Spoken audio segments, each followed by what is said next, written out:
আমি সেই মেয়ে।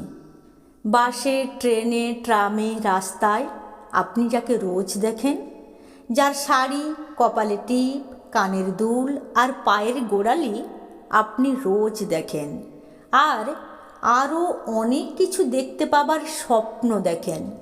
স্বপ্নে যাকে ইচ্ছে মতন দেখেন, আমি সেই মেয়ে। বিহারের প্রত্যন্ত গ্রামে দিনের আলোয় যার ছায়া মারানো আপনার ধর্মে নিষিদ্ধ, আর রাতের গভীরে যাকে বস্তি থেকে তুলে আনতে পাইক বরকন্দাজ পাঠান আপনি, আর সুসজ্জিত বিছানায় যার জন্য অপেক্ষায় অধীর হয় আপনার রাজকীয় লাম্পট্য, আমি সেই মেয়ে। আমি সেই মেয়ে।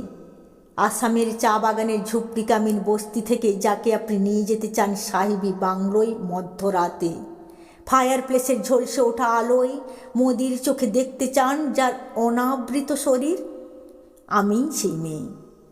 রাজস্থানের শুকনো উঠোন থেকে পিপাসার জল আনতে যাকে আপনি পাঠিয়ে দেন 10 মাইল দূরে সরকারি ইদারায়, আর 20 মাইল হেঁটে ক্লান্ত বিধ্বস্ত যে রমণী ঘোড়া কাখে ঘরে ফিরলেই যাকে বসিয়ে দেন চুলার আগুনের সামনে আপনার রুটি বানাতে, আমি সেই মেয়ে।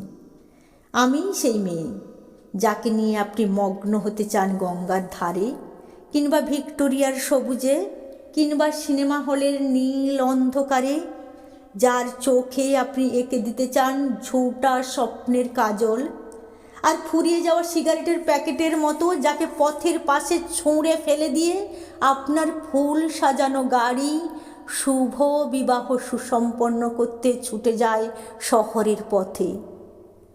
কোণে দেখা আলোর গোধূলিতে একলা দাঁড়িয়ে থাকা আমি সেই মেয়ে। আমি সেই মেয়ে, এমনকি দেবতারাও যাকে ক্ষমা করেন না। অহংকার আর শক্তির দম্ভে যার গর্ভে রেখে যান কুমারীর অপমান, আর চোখের জলে কুন্তি হয়ে নদীর জলে বিসর্জন দিতে হয় কর্ণকে, আত্মজকে, আমি সেই মেয়ে। সংসারের অসময়ে আমিই ভরসা। আমার ছাত্র পড়ানো টাকায় মায়ের ওষুধ কেনা হয়, আমার বাড়তি রোজগারে ভাইয়ের বই কেনা হয়। আমার সমস্ত শরীর প্রবল বৃষ্টিতে ভিজতে থাকে।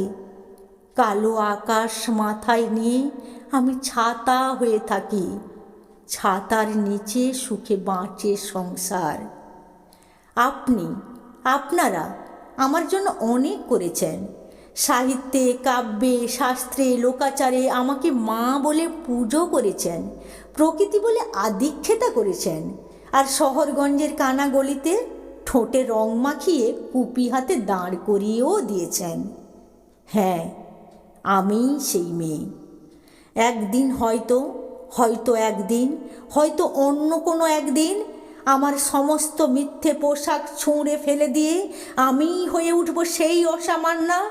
খোলা চুল মেঘের মতো ঢাকবে আমার খোলা পিঠ, দু চোখে জ্বলবে ভীষণ আগুন, কপাল ঠিকরে বেরোবে ভয়ঙ্কর তেজস্রশ্মি, হাতে ঝলসে উঠবে সেই খড়গ, দুপায়ের নুপুরে বেজে উঠবে রণদুন্দুবি, নৃশংস অট্ট হাসিতে ভরে উঠবে আকাশ। দেবতারাও আতঙ্কে স্তব্ধ হয়ে বলতে থাকবেন, মহামেঘ প্রভাং ঘোরাং মুক্তকে সিং চতুর্ভুজাং কালিকাং দক্ষিণাং মুন্ডুমালা বিভূষিতাং। বিভৎস দাবানলের মতো আমি এগোতে থাকব, আর আমার এগিয়ে যাওয়ার পথের দুপাশে মুন্ডহীন অসংখ্য দেহ ছটপট করতে থাকবে। সভ্যতার দেহ, প্রগতির দেহ, উন্নতির দেহ, সমাজের দেহ। হয়তো আমি সেই মেয়ে, হয়তো বা